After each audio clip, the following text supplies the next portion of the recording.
Hey guys, Hey guys, what's going on? It's Eli back with another review video, one more for this week, and the last of the Star Trek review marathon. That's right, the third and final Star Trek film in the Kelvin timeline slash trilogy, Star Trek Beyond. This was really good too, and my dad, I don't know what he would be saying about this. Like he said he would say that he thought it was good, but there was something about it to him. I don't know. Don't know. If only he was here, say no. But anyways, many times I've been mentioning Little Blue, but oh well. I think I've been doing okay doing this review marathon myself.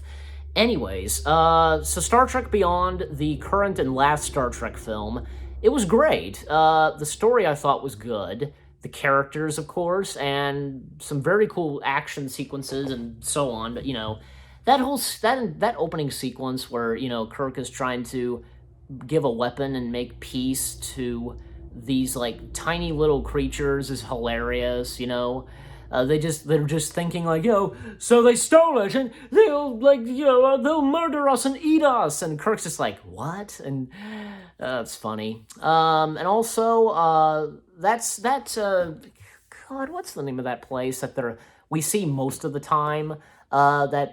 And as McCoy said, it's just like, it looks like a giant, snow globe about to break. I forget what that place is called, but it is a part of Starfleet, of course, and it's like a giant home, like, space station, I want to say, in a giant glass dome. Here's another thing, because we see that that Sulu, we see Sulu's family, and of course, Ben, played by Doug Jung, if I'm saying that right, and their daughter. So Sulu in the Kelvin timeline is gay, and apparently Simon Pegg and the other writer of Star Trek, they did that as a nod to George Takei, but George Takei was against that and said that that's not how Gene Roddenberry envisioned the character. No, of course not. I remember, say, the episode from the original series, Shore Leave, when McCoy comes in with those, two girls, I saw the look on Sulu's face. Just, yeah, he was smiling, when he saw those two chicks. So there you go. But anyways, and also, I think at one point, Spock and Uhura are fighting again, I guess, and Uhura gives Spock a necklace back that she had, that Spock gave to Uhura, but she gave it back to him. And also another thing in this that's very important, this film being in tribute and in honor to the late, great, legendary, and the Spock himself, Leonard Nimoy, where there's one part of the film where two Vulcans, they approach Spock and they give him information, they give him news that Spock Prime, had passed away, and and you know what? Because it made sense, and for Leonard Nimoy as Spock to let the character die, and because let's face it, Leonard Nimoy will always be Spock, and even though in the Kelvin timeline, Zachary Quinto is Spock in that universe, that alternate universe. But anyways, even I think at one point, Spock, Zachary Quinto Spock was at one point going to step down from Starfleet and do what Spock Prime had done, And also, there's this one alien creature. What is the name of that one alien creature? Is it Kalara? I think that's right.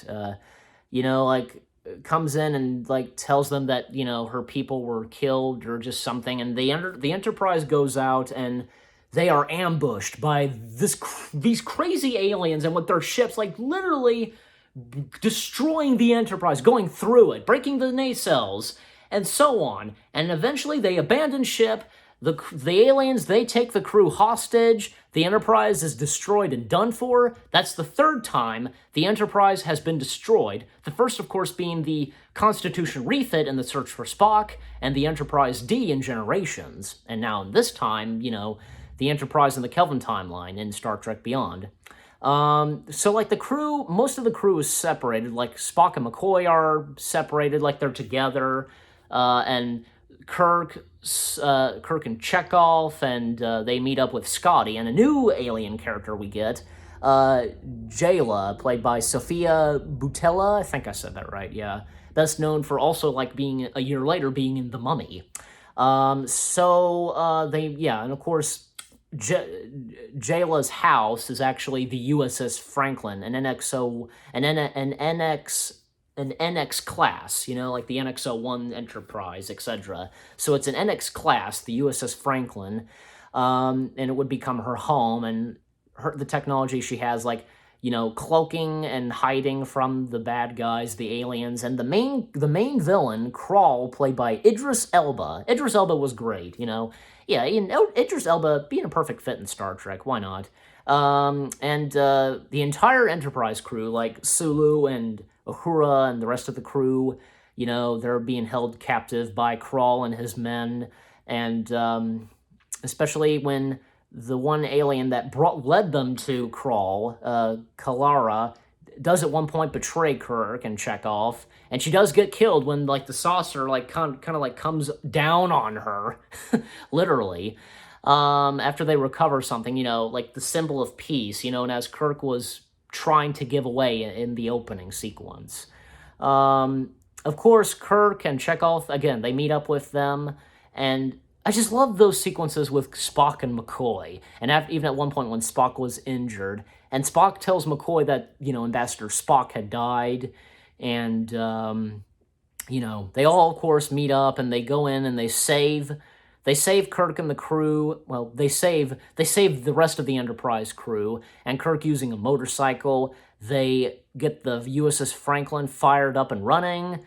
They get out of there, like, head back into space, make their way to that giant, like, dome space station. And also Greg Grunberg, who was a commander of, that dome space station.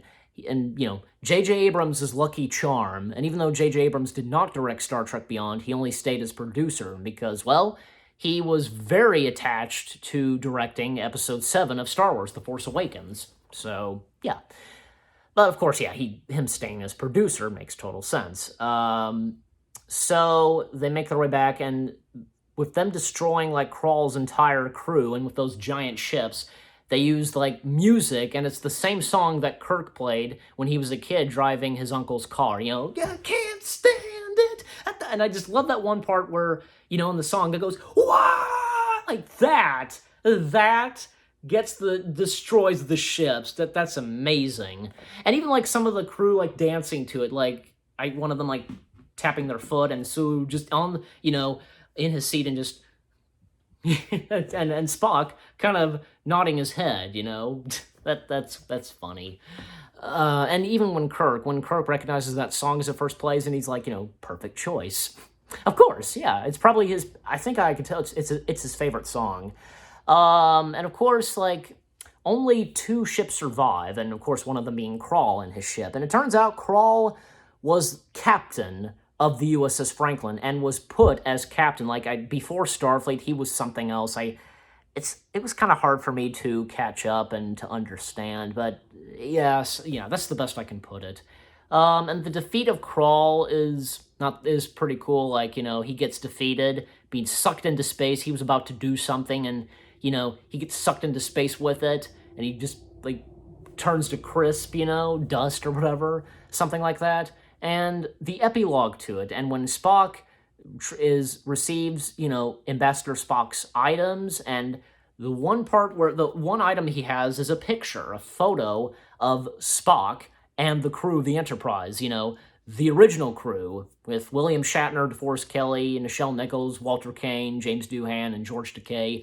A photo of them that was, taken on the Enterprise, and that photo was, taken straight from, like, say, Star Trek: The Final Frontier, which that was really great. And even, like, say, my dad, he would definitely talk about that part, and he said that he got nerd tears, like, he got emotional when that photo showed. And, because, well, this film came out the same year that Star Trek was celebrating its 50th? Yeah, no. 50th anniversary. Yeah, 50th anniversary. And Yeah, and so it was. Of course, it made sense for it coming out on the 50th, the year of Star Trek's 50th anniversary, and with that picture being shown, you get it. So yeah, and and again the epilogue, like celebrating Kirk's birthday, Jayla now joining the crew, and time lapse of the Enterprise being rebuilt now being called the Enterprise, NCC 1701A, the Enterprise A officially. That was a cool time lapse for sure. And the characters, one by one, saying the famous and final lines, "Space, the final frontier." That was great. And man, yeah, Star Trek Beyond was a good Star Trek film. It really was. And there were a few things, like, for example, we didn't get the appearance of, say, of Carol Marcus, Alice Eve, and probably because there are a few things that explain why she wasn't there. Like, probably she was assigned on a mission or was taking a leave of absence, like a vacation or something. That's what I want to guess. That's my guess. But anyway, but anyways, and I'm anxious to see, like, very soon we'll be getting another Star Trek movie, and it's Paramount's keeping that top secret, and we'll just have to wait and see what it is. And until, like, say we get more information about it and a teaser, we'll just have to wait and see. So for now, Star Trek Beyond being the current and last Star Trek film, again, it was great. I give this a 10 out of 10. I love it, and I think Star Trek Beyond was really good. And it's in my top 10 favorite Star Trek films for sure. So you guys let me know what you think of Star Trek Beyond, what you thought of my review, and give this review a like and leave a comment as always. And yep, with all that being said, in conclusion, the Star Trek marathon has come to a close. It's been fun throughout this month, reviewing for 3 weeks. 3 weeks, yeah, 3 weeks reviewing Star Trek films. It was great, and I'm very happy how this turned out. And but of course, like, also in addition, like, I've been reviewing Star Trek documentaries on the weekends. So yeah, technically it's almost done, because for the weekends, me reviewing Star Trek documentaries. So it's almost done. But for the weekdays, this is the final weekday. This is the final week, for reviewing Star Trek. So there you go. You get my point. So yeah, thank you for watching and for enjoying this this review marathon of Star Trek films. And until the next review marathon, I'll see you guys in the next video/review. Take care, peace out, and technically, for one last time, and again, because more reviews of Star Trek documentaries are on the way. Live long and prosper.